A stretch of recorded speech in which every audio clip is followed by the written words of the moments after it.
Jane Grey fut peut-être l'une des plus jeunes reines à avoir été exécutée publiquement.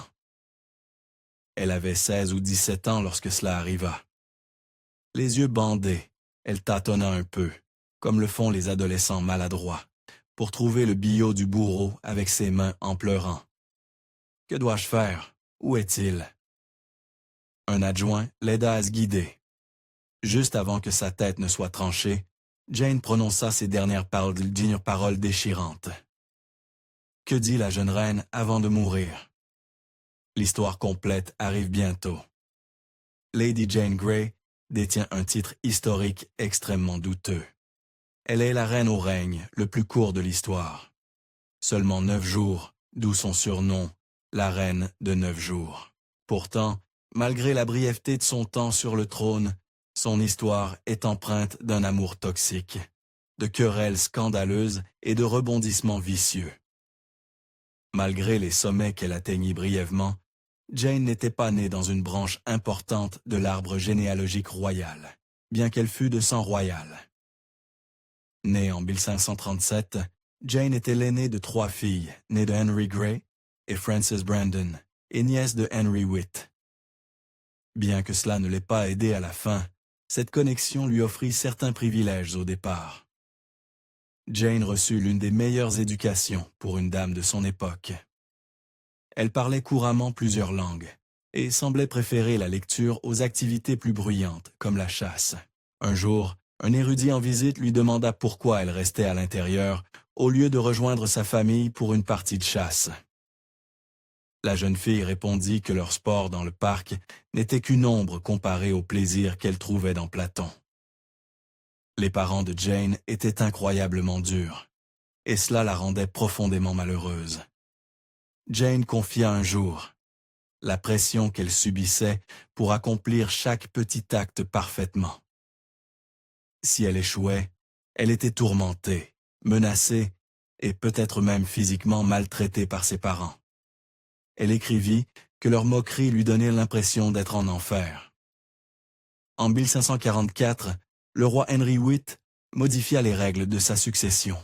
Cela changea la vie de Jane à jamais, dans l'acte qui réintégra famously ses filles, Mary et Elizabeth, mais stipula également que la famille de Jane, en tant que descendant de sa sœur, hériterait du trône si les 3 enfants d'Henry mouraient sans héritier.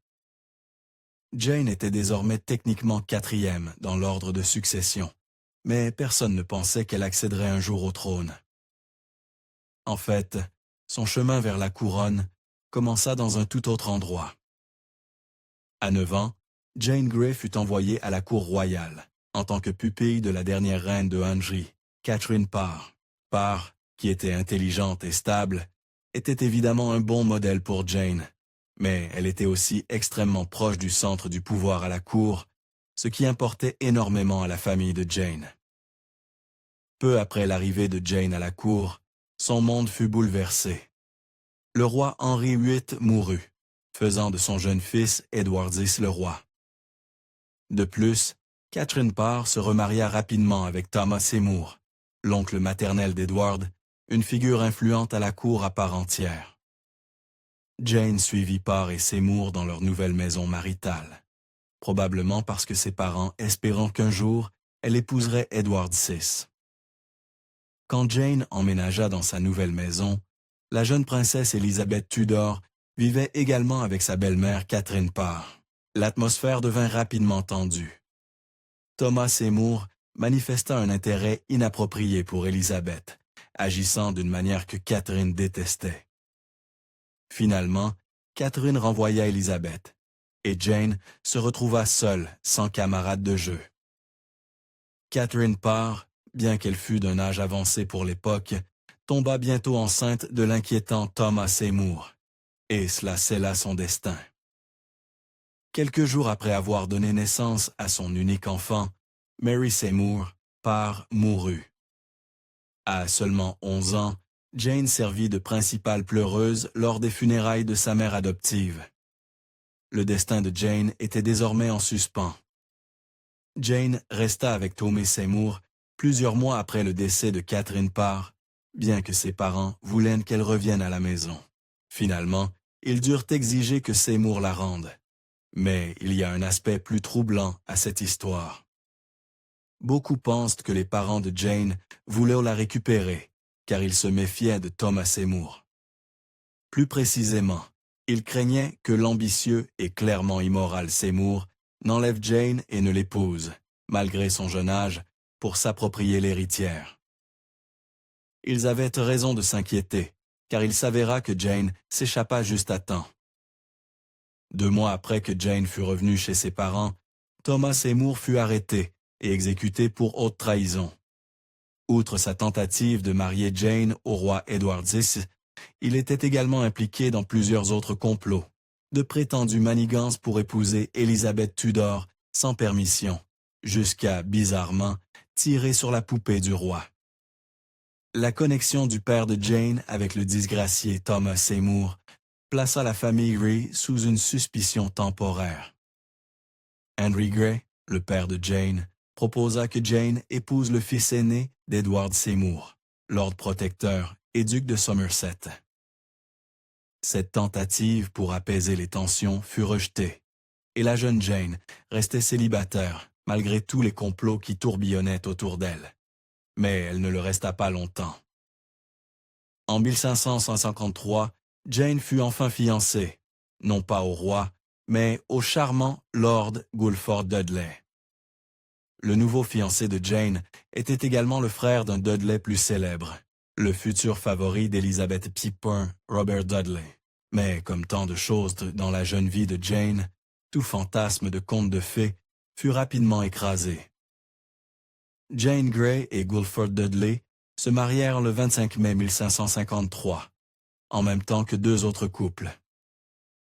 Après des mois de bouleversement, Jane montra, de manière compréhensible, une certaine réticence à emménager avec son nouveau mari. Cette réticence mit absolument en rage sa nouvelle belle-mère, la duchesse de Northumberland, la plaçant dans une position précaire avec sa nouvelle belle-famille. Le beau-père de Jane, John Dudley, était un homme très puissant. En fait, il était le principal conseiller du roi Édouard VI. De plus, il avait beaucoup misé sur le mariage entre Jane et son fils Guilford. Au début de 1553, la santé du roi Édouard n'était pas bonne, et ses chances de vivre assez longtemps pour produire un héritier semblaient sommet très faibles. Après lui, soit Mary, soit Élisabeth Tudor régnerait, ce qui n'augurait rien de bon pour la carrière de John ou son espérance de vie.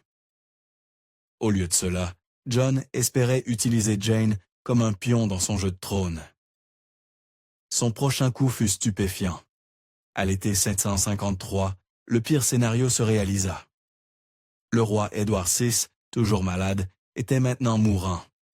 De plus, en tant que protestant fervent, il était déterminé à ne pas transmettre le trône à sa demi-sœur Mary, qui était la suivante dans la lignée, mais également une catholique pieuse. En tant que principal conseiller d'Edward, le beau-père de Jane avait la solution idéale. Edward devrait écarter Mary et sa demi-sœur Elizabeth dans son testament, et nommer Jane comme successeur. Puisqu'elle était éloignée dans la lignée pour le trône, c'était une recette pour le désastre. Edward suivit apparemment le conseil de John, et lorsqu'il mourut à seulement 15 ans, Jane fut son héritière. Cela se passa si vite que Jane apprit la mort d'Edward et qu'elle était la prochaine reine au même moment. Pendant 4 jours, le palais garda le décès d'Edward secret, espérant se présenter comme un front uni avec Jane comme nouvelle reine d'Angleterre. C'est là que les choses devinrent vraiment intéressantes. Bien que nous n'ayons que ses déclarations après son couronnement et le cauchemar qui suivit, selon Jane, elle était extrêmement réticente à accepter le trône d'Angleterre. Après tout, elle passait devant les filles intelligentes et déterminées de Henri VIII. Même son entrée dans le palais fut en quelque sorte un présage, du moins pour nos yeux modernes. À cette époque de l'histoire anglaise, la tristement célèbre Tour de Londres n'était pas seulement utilisée comme prison, mais aussi comme une sorte d'hôtel royal. De plus, les nouveaux rois et reines passaient traditionnellement par la tour en préparation de leur couronnement en tant que monarque. Avec Jane ce jour-là se trouvait son mari, Guilford Dudley, dont la fortune avait grimpé depuis son mariage avec Jane peu de temps auparavant. Vêtue de blanc et de vert Tudor, Jane mettait en avant son lignage royal et son droit à être sur le trône. Le gouvernement la déclara reine le 10 juillet 1553. À la surprise de très peu de monde, Mary Tudor résista à être écartée dans la lignée de succession. Le même jour où Jane devint reine, Mary envoya une lettre au Parlement, leur ordonnant de la proclamer comme successeur du roi Edward. Mary était furieuse de la tournure des événements, et la famille de Jane était sur le point d'empirer les choses. Les beaux-parents de Jane étaient très heureux que leur belle-fille soit au pouvoir, et ils feraient tout pour l'y maintenir. Cela poussa son beau-père à un plan insensé. Il tenta d'attirer Mary à Londres pour la capturer et l'emprisonner, protégeant ainsi la revendication de Jane au trône. La mère de la princesse Mary n'était autre que Catherine d'Aragon, la première épouse répudiée de Henri VIII. Mary était donc habituée à survivre dans une cour dangereuse, et elle devint méfiante face au plan mal avisé de Dudley. Après avoir rassemblé un immense soutien, Mary installa simplement son armée à l'extérieur de la ville. Pourtant, ce n'était actuellement pas le moindre des problèmes de Jane. Peu après que Jane fut devenue reine, la famille de son mari commença à la presser pour obtenir encore plus de pouvoir. En particulier, il s'attendait pleinement à ce que Jane couronne Guilford et en fasse un roi. Jane, devinant peut-être que si elle donnait un pouce à ses beaux-parents, ils prendraient des Miles, refusa. En retour, ils firent de sa vie un véritable cauchemar. Quand Jane refusa de mettre son mari au pouvoir, les Dudley se vengèrent. Sur les conseils de sa mère, Guilford refusa désormais de partager le lit de Jane, ce qui signifiait qu'elle ne donnerait jamais à l'Angleterre un héritier légitime essentiel, à moins qu'elle ne cède à leurs exigences. Cependant, les Dudley oublièrent une petite chose. Ils n'avaient pas compté sur la volonté de faire de Jane ou sur le fait qu'elle était, eh bien, reine d'Angleterre. En apprenant le pathétique jeu de pouvoir de son mari, Jane ordonna qu'il reste avec elle, malgré tout. On appelle Jane la reine de 9 jours. En réalité, le règne de Jane était pratiquement terminé, seulement 2 jours après son début, le 12 juillet 1553. À ce moment-là, les forces de Mary s'étaient entièrement rassemblées à Suffolk et avaient surpassé les hommes des Dudley. Le reste des pièces s'emboîta à une vitesse fulgurante. Après la démonstration de force de Mary Tudor, tout le monde, même ceux qui voulaient soutenir Jane, savait que le jeu était fini. Si tant est que le reste du temps de Jane sur le trône ne fut que de la paperasse. Une semaine après la victoire des forces de Mary sur le champ de bataille, Jane fut officiellement destituée, et Mary devint la reine Mary. Et il y avait quelqu'un à blâmer. Lady Jane Grey avait une cible dans le dos, mais très peu de cela avait à voir avec Jane elle-même. Son beau-père, John Dudley, ne se contentait pas de s'immiscer constamment à la cour.